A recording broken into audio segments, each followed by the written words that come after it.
Chapter 2. Easy does it. Why trying too hard can sometimes be part of the problem. 13-year-old Magnus Carlsen and legendary chess genius Garry Kasparov, playing speed chess at Reykjavik Rapid in 2004. Kasparov was surprised that Magnus wandered off. Magnus is not concentrating, right? Focused and diffuse modes. Our brains operate in two modes. Focused and diffuse. You can think of them as pinball tables that have tightly packed bumpers and spread out bumpers. We need to alternate between these two modes to learn well. The top picture depicts focused mode and the below one shows diffuse mode. When you're in focused mode, you're paying close attention. In diffuse mode, you're not thinking about anything. On the left is the pinball version of the brain in focus mode. See how close together the rubber bumpers are? The ball moves in a tight pattern. Your thoughts can't go very far. The ball is following a fuzzy pattern that has already been laid because you've had the thought before. On the right is a pinball version of the brain in diffuse mode. Notice how widely your thoughts can range in your brain. Your mind stays in focus mode as long as you keep using the flippers. But when you let go of the flippers, your mind goes free.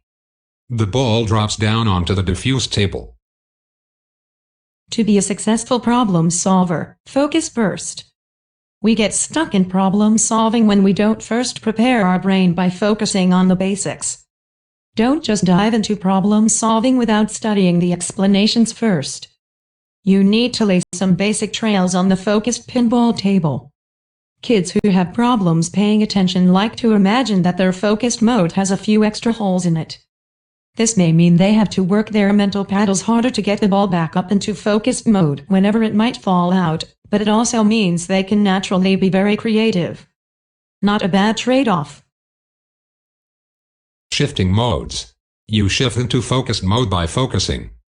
Grab those flippers on the pinball machine. But you must let go and wait for the ball to drop on its own to get into the diffuse mode. The bed, the bath, the bus, and simply going for a walk are great ways to fall into the diffuse mode. Now you try shifting modes. Here's an example to help you feel the shift from focus to diffuse mode. Use all the same coins to make a new triangle that points down. You can move only 3 coins. Clue: when you relax your mind and focus on nothing, the solution comes most easily. It's easy to get frustrated with your studies. Get your mind away from the situation for a while. That is, if you are doing algebra, switch to geography.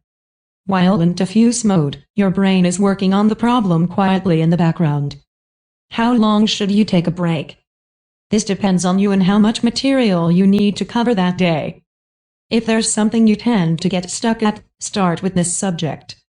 Take breaks to get new problem-solving perspectives.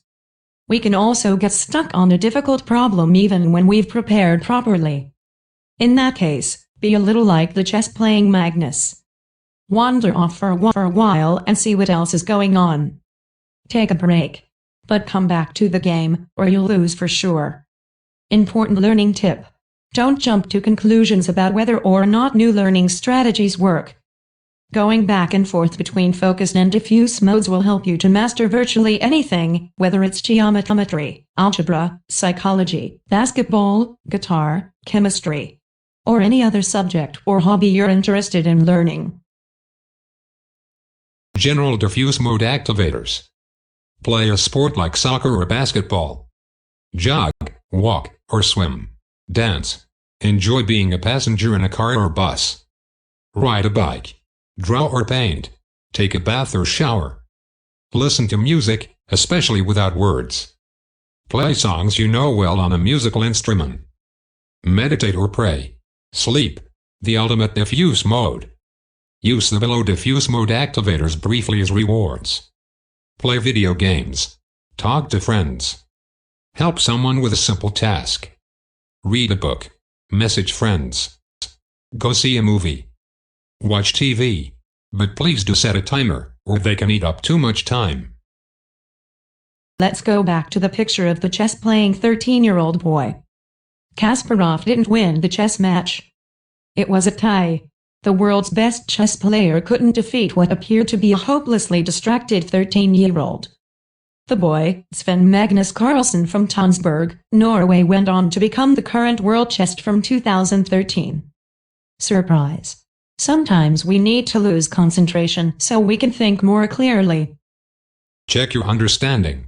What does it mean to be in focus mode? What is diffuse mode? And what are your favorite diffuse activities? How does a pinball machine help you understand how your brain works? What is another metaphor for focused and diffuse modes? What are the two different ways you can get stuck when you are solving a math and science problem? What's the one study habit that you would change as a result of reading this chapter?